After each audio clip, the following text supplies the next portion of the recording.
He say he don't want me back, he'd be lying. Bitch, I'm the source. Barbie dipping, I'm the boss. This is the mentality that's going to destroy marriages as a whole.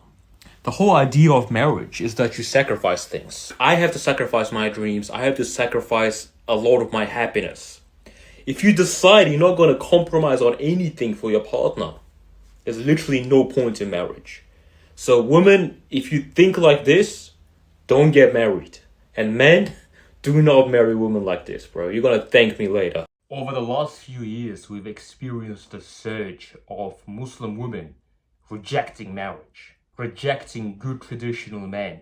Even when a man comes who's very well put together, has everything going for him, and he's willing to provide for her, they still reject that idea.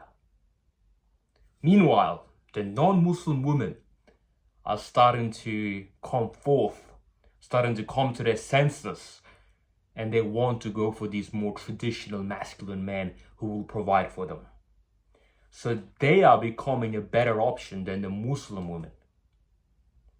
That's what I'm going to talk about here.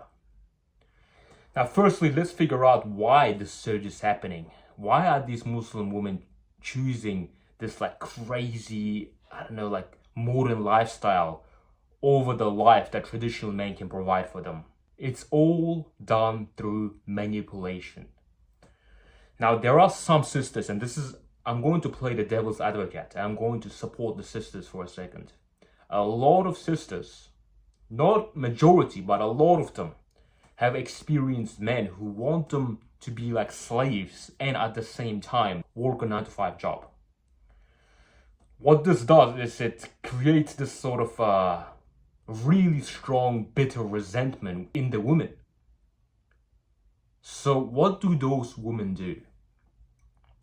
They start telling other women how horrible the traditional life is, because they can't sit back and think for a second, hey, well, maybe it's just my circumstance. Maybe there are still good men out there.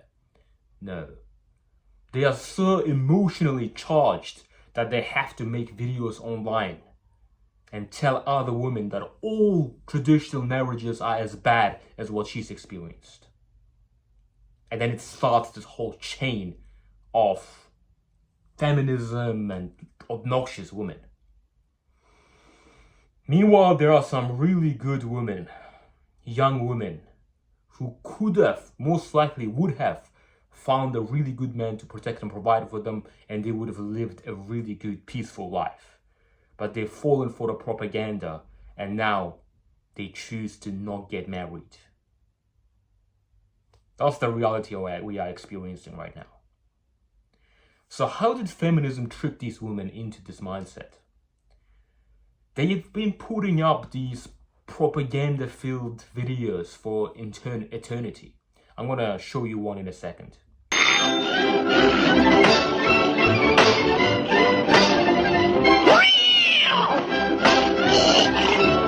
Wake up, children. Come on, time to get up.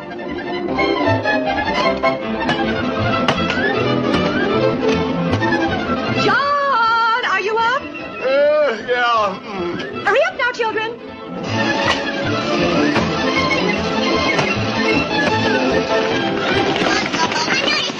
Oh boy, Bango. I love Bango. I don't like it. Girls don't like nothing. Hey, don't take all the cream. I can have as much as I want. John, hurry up. Your breakfast's getting cold. Wait till I'm through with it, will ya? Just have time for a cup of coffee, dear. I'm late. Hi, kids.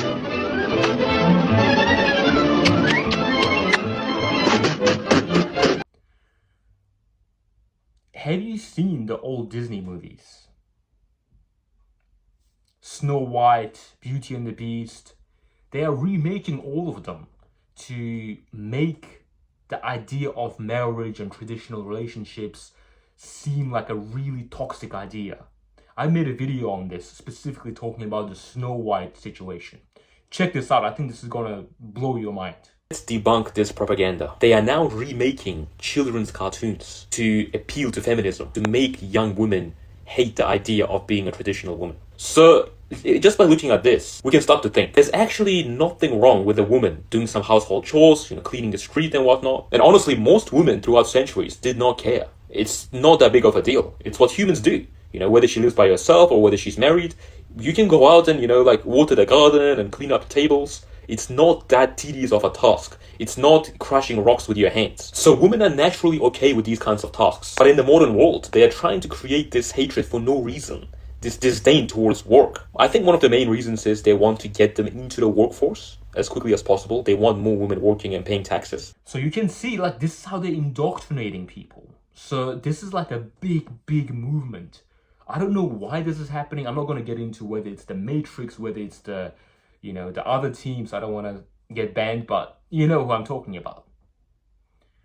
But nevertheless, the Muslim sisters have brought this up. They brought up this idea that being an independent woman is somehow going to be better than living a peaceful life with a man who's going to provide for them. Now, here's the problem with this mindset. Women in general want two things in life. They want to be provided for, and they want love. A good traditional man can give them both of those things. And she's going to live a better life than any of these billionaire, supermodel, Selena Gomez, what are these names? Kim Kardashian. They're going to live a way better life than any of those women. But they will still choose to try to be like them because the society is pressuring them. You need to understand that women are very adaptive. Their mentality, they just want a certain amount of clout. They want status in the society because they're just wired to follow what the tribe is doing. That's the simple way to put it. For the last few decades, all the women in general have been experimenting with this new wave of choosing who they want to have sex with and choosing what they're going to wear, going to clubs, and just living this independent sort of lifestyle. And mark my words, right now, all the women are starting to realize really slowly, the men and the women, that this lifestyle is extremely miserable. We've experimented with it, and everybody is returning to like the sane mindset now. This is why religion is becoming more popular as well. Right now, in the community that I'm in, I'm around a lot of Western women. I can guarantee you, for majority of them, not all, but a majority of them, if I go up and I tell them, you know, if you marry me, you can be my second, third, fourth wife. You won't have to work. You won't have to work. I'll protect and provide for you. In exchange, you just need to cook and clean the house, and you need to support me emotionally or like give me what I want, whatever, obey me. I can guarantee you, majority of them will say, yeah, obviously, I'm sick of this job. Let's go. That's how they respond now, because they are so sick and tired of this life.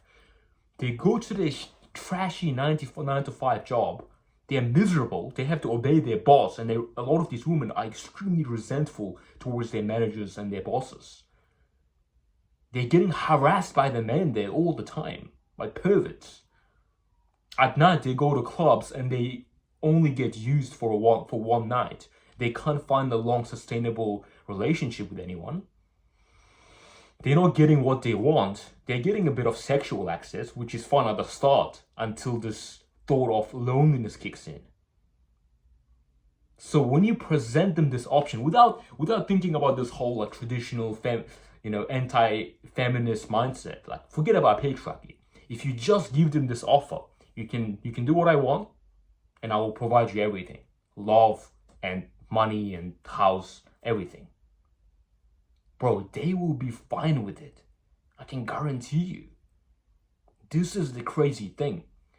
Meanwhile, our Muslim sisters have discovered this concept for the first time, this feminism concept. And because they've lived this sort of traditional life for so long, this new idea seems so beautiful and novel. It's this new modern way. Like we can be like Selena Gomez instead of having to cook food all day. First of all, Selena Gomez is not that happy. Secondly, you probably won't be like her, because you're not built like that, okay? I'm not saying like all Muslim women, some of them can be. But even those who can, they will live a very miserable life. The best existence for a woman is precisely the traditional life. A traditional man in the modern world is so rare. But they still do exist. I'm sure there are men watching this video right now who will say, yeah, I'm going to provide for you. I'm going to give you everything you need. You don't need to work. I will give you love. And, you know, in return, you just need to obey me and cook for me. If you are that kind of man, give me a comment below. Because this is a proof for women. Eventually, when I start a community, I will know that there are men out there who are willing to be this way. And then when I find women, this is a complete side point, but when I start my community of like marriage networking, I will have women who are looking for this sort of man, and I will find the men who are looking for this sort of marriage, and I'll combine them. So give me a comment and like this video and share it around.